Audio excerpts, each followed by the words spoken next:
ایردراپ موناد اسکور که همجوری که از اسمش مشخصه توی اکوسیستم موناد. دوستان من ایردراپ موناد رو اصلا معرفی نکردم به دلیلی که دیگه خیلی همگانی شد و ایردراپی که اینقدر ترند میشه معمولا به کاربراش چیز خاصی نمیرسه.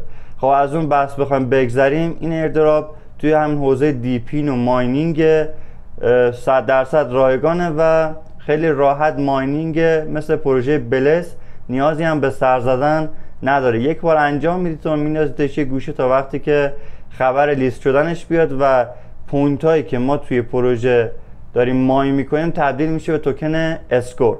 بریم که کاراشو انجام بدیم. اول از همه اینجا ثبت نامش با یه کانکت والت انجام میشه. من روش میزنم و باید متاماسک رو انتخاب کنید. حالا از این والت ها همه رو میشه شما متاماسک رو انتخاب کنید.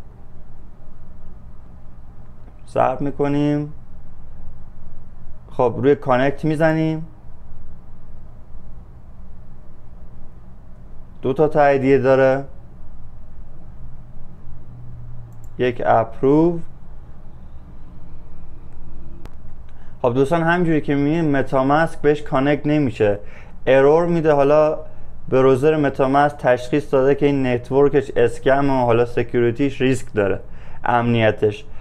ما که این والت ایردراپ هم هست، شما هم حتما باید یک والت برای ایردراپ ها داشته باشید. اما حالا که متاماسک نمیذاره ما اینو کنسل میکنیم و از رونینگ والت استفاده میکنیم که هیچ تفاوتی فکر نمیکنم داشته باشه. شما میتونید همین کار رو انجام بدید ببینیم که رونینگ متصل میشه یا نه.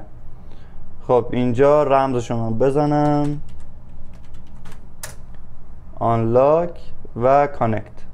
خب همینجوری که میبینید رونینگ والت انجام شد و خب یه ساین هم اینجا داره، روی ساین میزنیم و همینجوری که میبینید ثبت نامتون توی سایت انجام میشه. شما هم با رونینگ والت بدید متصلش کنید که بی درد سرتر باشه، متاماسک نمیذاره.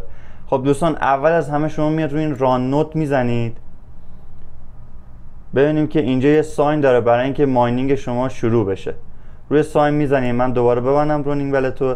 اینجا سایتش یکم دیر این چیزا رو بالا میاره تا ریلود کنه. ثبت میکنید اینا انجام شن و اینجا برای شما یک ثانیه شماری، حالا بله همینجوری که میبینید توکن برای شما از پوینت برای شما ماین میشه. اینم توتال ارنتونه، اینم ارن روزانه تونه. دقیقاً اینجا هم کانکت رو برای شما میزنه. حالا اینجا دوستان یه 16 ساعت همینجوری که میبینید برای نکست ایپوچ داره که اینقدر بگذره میره تو ایپوچ بعدی. من نمیدونم اینو باید شما دستی دوباره بیاد وارد کنید یا نه، حالا مشخص میشه خودم که 16 ساعت دیگه ببینم. اگر دستی نیاز بود شما باید بیا سر بزنید و دوباره روی دکمه ماین بزنید. اگرم نه که دیگه خودش اتوماتیک بره خیلی هم بهتر و واقعا چیز دیگه این سایت نره. دقیقا مثل گریس میرید اینجا هم نمودار فعالیتتونه. این پوینت برای شما ماین میشه. اینجا هم که پروفایلتونه. از این بخش میرید روی تسک‌ها. 3 تا تسک داره. اولیش رو حتما انجام بدید چون فکر کنم فالو کردن توییتر اصلی خود پروژه است. من دنبال میکنم ولی خب توییتر ما بهش کانکت نکردیم که بخواد متوجه بشه. روی کلیم هم میزنیم. در صورت شما انجام بدید. بعدی کنم دیسکورد هم داره. خب این تا کلایم بشه میریم بعدیشو ببینیم. اینم فکر کنم تو توییتر لایک که خیلی سادن دیگه، اینا رو یکی یکی نمیذاره. خب دوستان سومیش هم ریتوییت بود، این دومیش هم که لایک بود که من 3 تا رو انجام دادم. این 2 تا کلایم شد، این یکی داره در حال کلایم کردن. گزینه آخری هم که رفرال، این لینک زیر مجموعه گیریتونه و اینجا لول های رفرال گیریه. خیلی ساده است سایتش و چیز خاص دیگه این نداره.